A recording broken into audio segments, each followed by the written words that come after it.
the Handyman Corner. What I'm going to show you is how to operate this powerful electrical device. This right here is it's a belt sander. But I wouldn't advise you sanding your belt with it unless you are really into the celibacy thing. Anyway, let me show you how this works with this little piece of wood I got right here.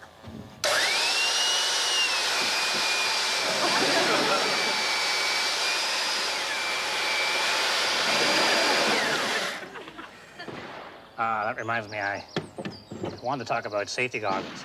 But anyway, so there's something else you can do with the sander. It's good for sanding a big flat surface, like a door here. Now with the door, the first thing you have to decide is which way is the grain going.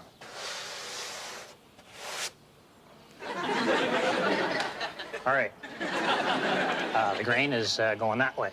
So we sand against the grain. Now you hold her level, a little bit nose up, keep her steady, and bring her down onto the door.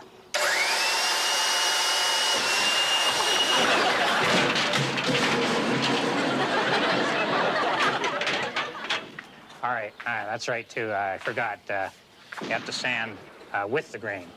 So what I'll do is just swing the door around.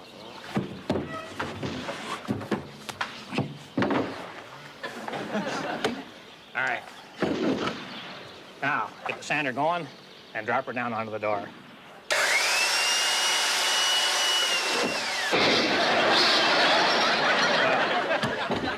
I'm obviously not going to be able to finish this job until I get a longer workbench. So, until next time, remember, if women don't find you handsome, they should at least find you handy.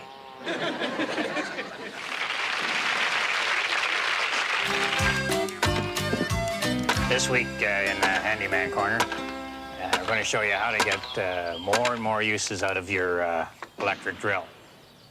You know, a lot of people ask me, Red, they say, if I only can afford to buy one power tool, what should I buy?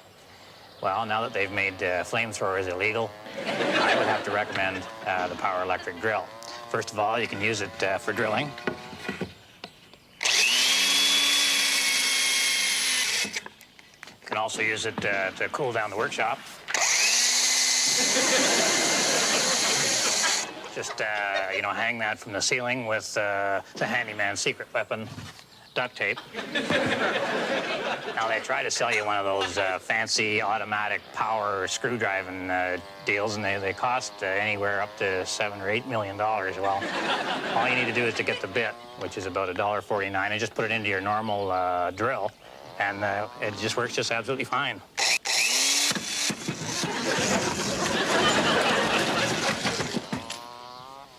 You get the idea.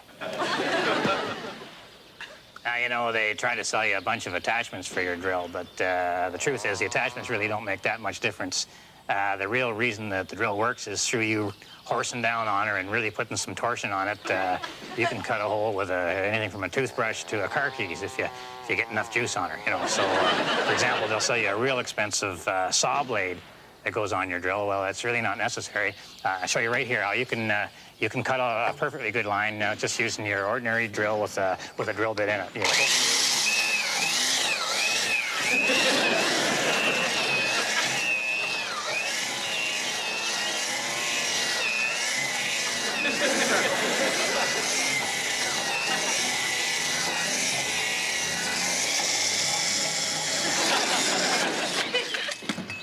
All right, you got to prepare to give it a little more time this way, but you're saving upwards of $5. Now, here's something that you wouldn't ordinarily think to use a drill for, and this is what I'm trying to say, is that you're only limited by your own imagination. And you can deal with that as you may. But here's a situation where you take two wires that you would want to strand together, make some sort of a braiding pattern, just twist them together, make a neater look for whatever it is you're maybe rewiring your stove or whatever. What you do is you put both ends of the wire in there, and you take your two strands, and you turn on the drill from a remote setting, and then just slowly walk towards while it winds in. It's a heck of a rig, and it's not something that you'd ordinarily think of with a drill. So why don't we just give this a try? All right, boys, you want to hit the power there? There we go. Look at that.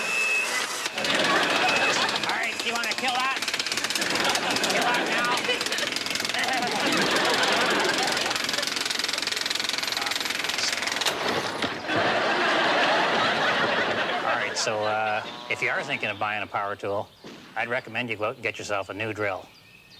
Looks like I'm gonna have to. Anyway, so until next time, remember, if the women don't find you handsome, they should at least find you handy. We'll be right back with more fun in the forest, more film clips, and more about Moose and Elvis. Treat me like a fool. Or what, eh? This week on Handyman Corner, I'm going to show you how to make a very common joint that you use for building furniture, houses, even wooden cars. It's a 90-degree joint, and all you need is a table saw or a friend who has one. Now, I switched the blade in this thing because this was a special blade, which is used for cutting metal. That's a heck of a job, doesn't it?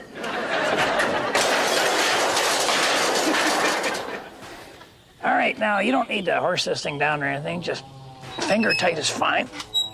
And then just start her up. All right, I guess I should have used a stronger finger there. But there's a lesson to you youngsters out there. Never compromise safety just because you can't find the wrench.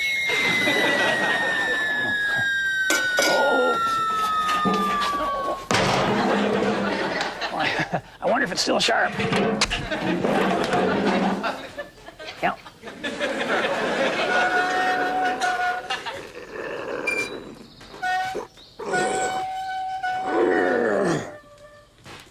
All right, I think we're ready to start cutting now. Here's a little advice for you. Count your fingers before and after every cut, and then you'll know if you should be sifting through the sawdust. And we'll just do this little cut here.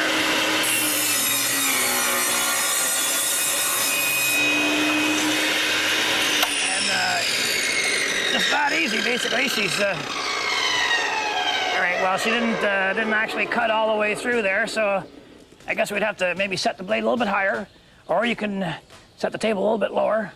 Your choice, really. Oh, no, I know.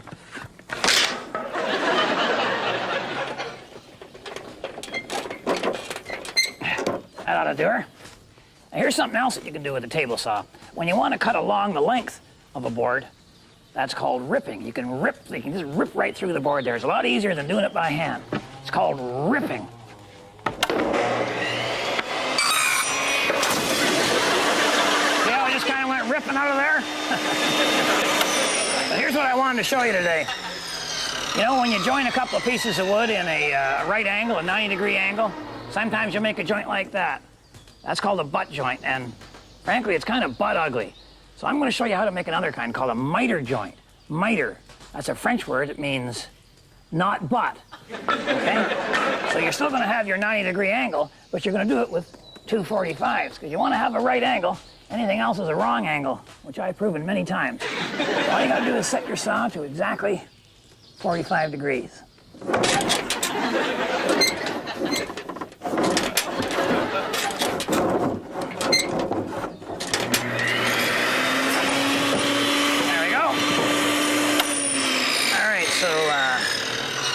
Now we got our two 45-degree angles. We put those together, put that one over there, and then what you're going to find here, when this all goes together exactly right, is you've got a perfect 90-degree angle. Yeah. What we got to do, we haven't got the angle set just absolutely right on this. Just look at her. My God, she's sensitive. All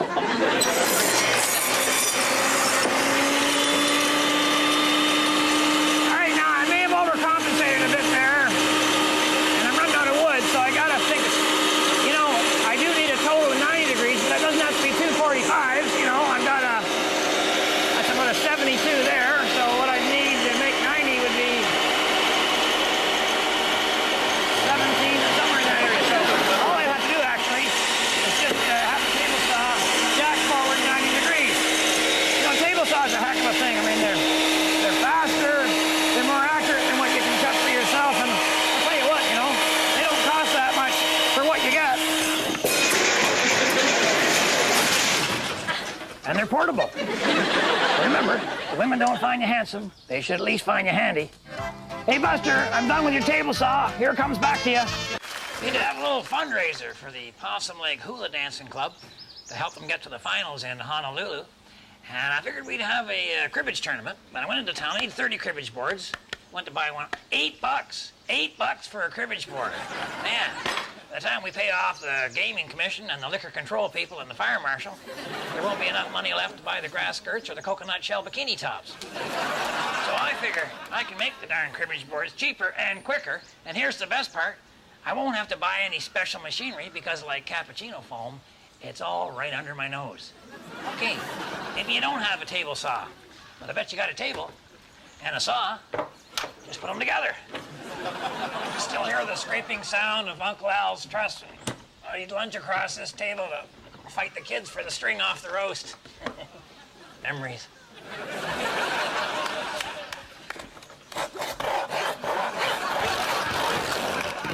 Now all I need is a shaper, or as I call it, a blender. You know, this blender will give me a nice beveled edge on her there.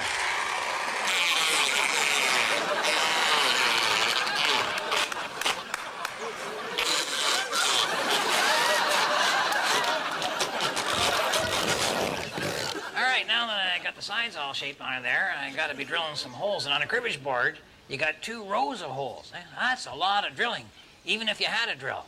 But here's a way to use a common household mixer to save time and money.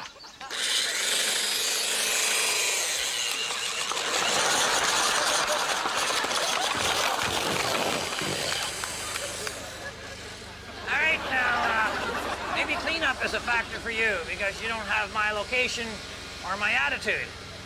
Maybe you're in a condo or a freehold townhouse or cardboard enclosure of some kind. You can't afford a heavy-duty industrial vacuum cleaner? You don't need it. All you need is a vehicle, and I'm sure you got at least one of those around. Yeah, because a car engine is basically just a big air pump. You know, I got this idea from a teenager in town. He yelled at me, "Hey, man, your car sucks." And here's another bonus. A high-compression engine makes great little dowels that you can use as game pieces.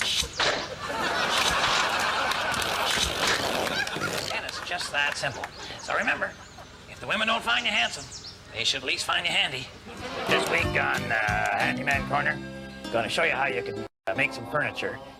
We need some chairs there up at the lodge because some of our old furniture is really killing us in insurance. And we got a recliner rocker here that's just unbelievable. But rather than switch to the no-fault system, what we thought we'd do is buy a couple of chairs. Well, I went and looked at them. Some of them are upwards $19.95, $20 even. That's what we pay for cars, you know. So I thought, well, heck, let's make our chairs, you know.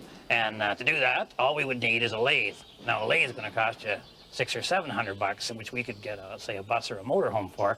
So instead of that, I'm going to show you how you can make your own lathe. All you need is a drill. Take your power drill, stick it into a vise. It's going to save you a heck of a lot of money, believe me. Okay, so maybe you don't have a vise, huh? Or maybe you don't even have a drill. So you're saying, well, how much is this going to save me? You know, well, I'll tell you what, a lathe is a lot cheaper than a vise and a drill put together. Plus, with a drill, look at all the things you can do with it. You can drill, you can screw, you can mix, you can puree, you can sand, you can grind, you can just take a Sunday morning and just sit at home spinning things around while the family's at church. Whereas with a lathe, all you can do is lathe, you know, except I guess you could stand on it as a platform when you're painting the ceiling. So you put this in pretty good here. Oh, and I may have.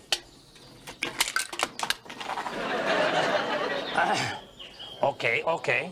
But a lathe is still going to cost you more than, say, a vise and 2 drills. Just tighten this up quickly before Moose Thompson notices that his drill's missing. Okay, now we need our wood that we're going to do our lathing on. This is a beautiful piece of teak. We're going to make a teak chair. This is going to be one of the legs. So what I got to do is just put a nail in the top there to hold her. Just need a hammer. Well, just use a bit of that old drill, like I told you. Drill is a very versatile tool. Oh, there's the hammer.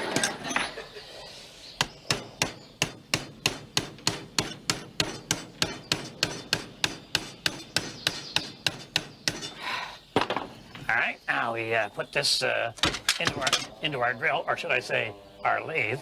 Tighten that up. Oh, yeah. See how you're getting a feel for this now? Now I just need the chuck key. Oh, I go through chuck keys like pencils and hammers. Unbelievable. I buy them by the gross, you know. This here will last me about 3 months. Okay. All right, now, for our speed control, I got this, I'm going to put that in my pocket. For our speed control, I got this thing off my wife's sewing machine, never been used. And this will turn our drill into not only a lathe, but a variable speed lathe. So plug the drill into the pedal and plug the pedal up. Yep.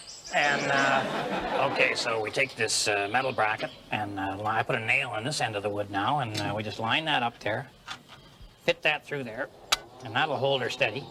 Now, we want that bracket held onto the bench, so just use my power screwdriver here, and you want to really horse this down good because you don't want this thing coming off at 3,000 RPM going through your skull. No chair is worth that. Unless it was, no, not even then. Okay, that's good. That looks good. Now just check this other end here. Tighten that up good. Where's that chuck key? Hmm? Oh. Oh, yeah. Who put that in there? All right. Oh. All right, and the holder. And just one last thing, just a comment on eye protection. You know, you only have 2 eyes. Take care of them. Okay. We're ready to go, so let's make some fine furniture.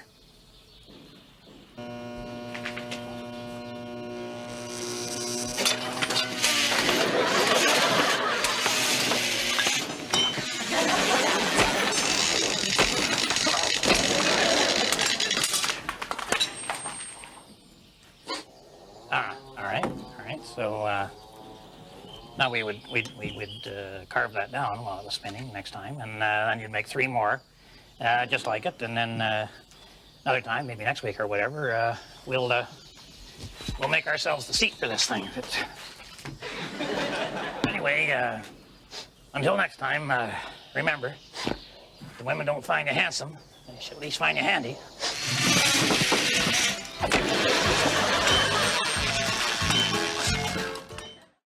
Everybody trying to think of ways to generate electricity this week, I thought we'd get Handyman Corner into the act with this old bicycle here.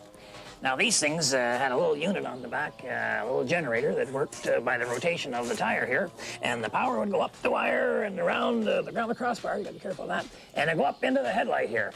The only problem with these things is that they required a fair amount of speed. You gotta be going at a pretty good clip in order to get some light coming out of this thing. So you'd be riding along at night and you think you see something up ahead, could be a brick wall or a train wreck or whatever. You actually have to speed up to see it.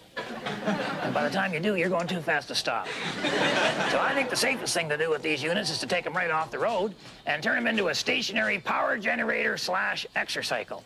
Now to do that, you're gonna need a whack of wire like this and a real sturdy saw horse. Okay, now I got the bike generator hooked up to the wire that I showed you. Electricity will go round there, and I got it hooked up to this normal light bulb. I'm going to show you how we can use the bike to generate household electricity. I also got her up on the sawhorse there so the bike won't go anywhere. And the idea is you just keep pedaling until it's bedtime and then your lights will go out. Actually, mine may go out long before that. Not very bright.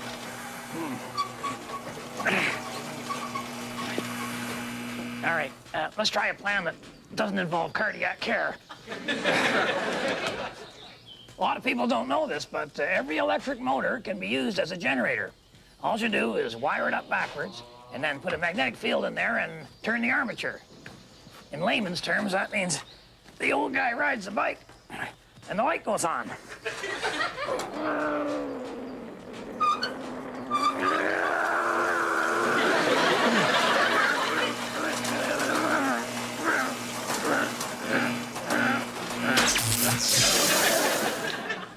Oh, and glad that wasn't the stove. All right, the problem we have now is that we got so much power, we have to regulate it. And to do that, you're going to need some vehicle batteries. Now, if you have a problem getting a hold of vehicle batteries, just go over to a mall parking lot with a crowbar and a 9/16 wrench. All right, now, using the motor as a generator, I have just pumped up a huge wad of electricity that I'm storing in all these batteries that I have mounted on the Handyman's collapsible vertical shelving unit. And now when I want to use any electricity, like to turn this light on, all I have to do is flick this switch. It's that easy. So remember, if the women don't find you handsome, they should at least find you handy. Let's give it a try.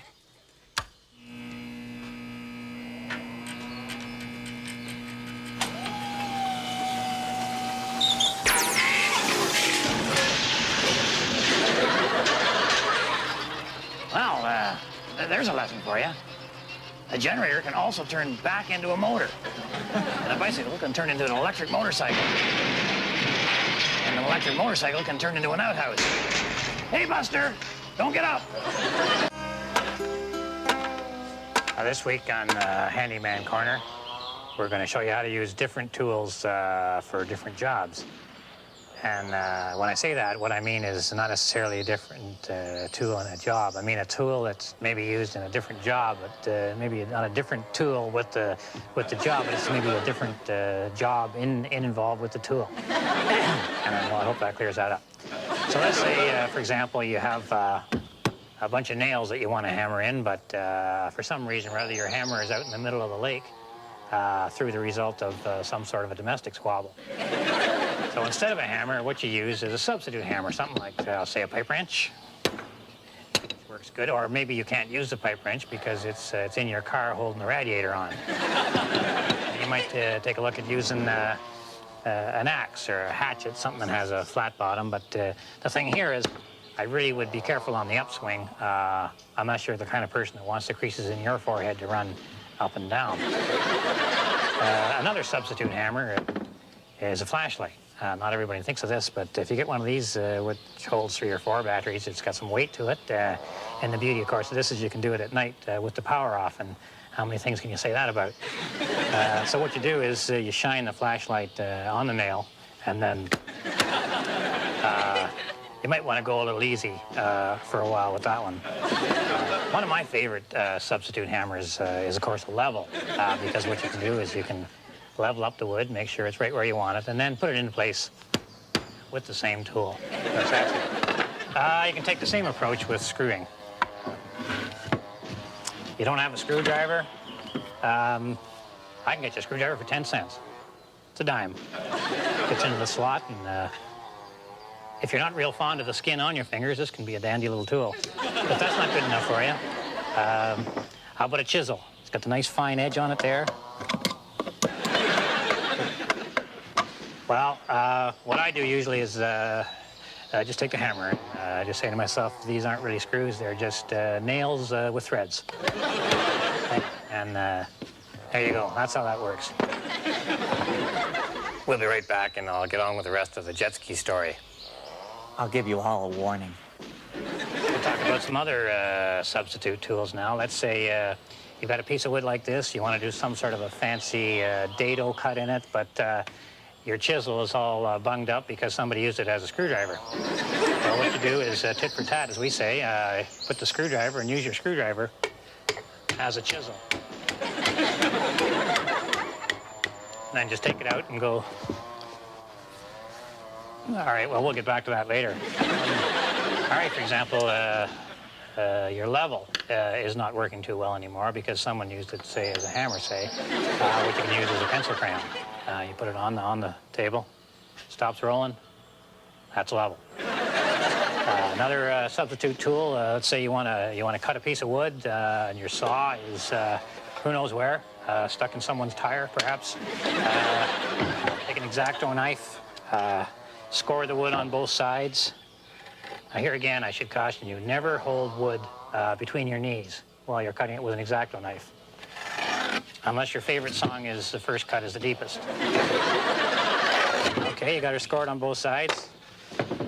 Prop her up against the side of your workbench or your wife's car. And get what I call the substitute saw, the sledgehammer. All right, now, it does give a bit of a rough finish, but I think a little sandpaper on that and it'll come out nice. And if you don't have sandpaper, of course, you can use a brick. A brick also will substitute as a hammer, and if you have 50 bricks, you can make a vise. Just remember that a handyman never blames his tools, he just grabs something else.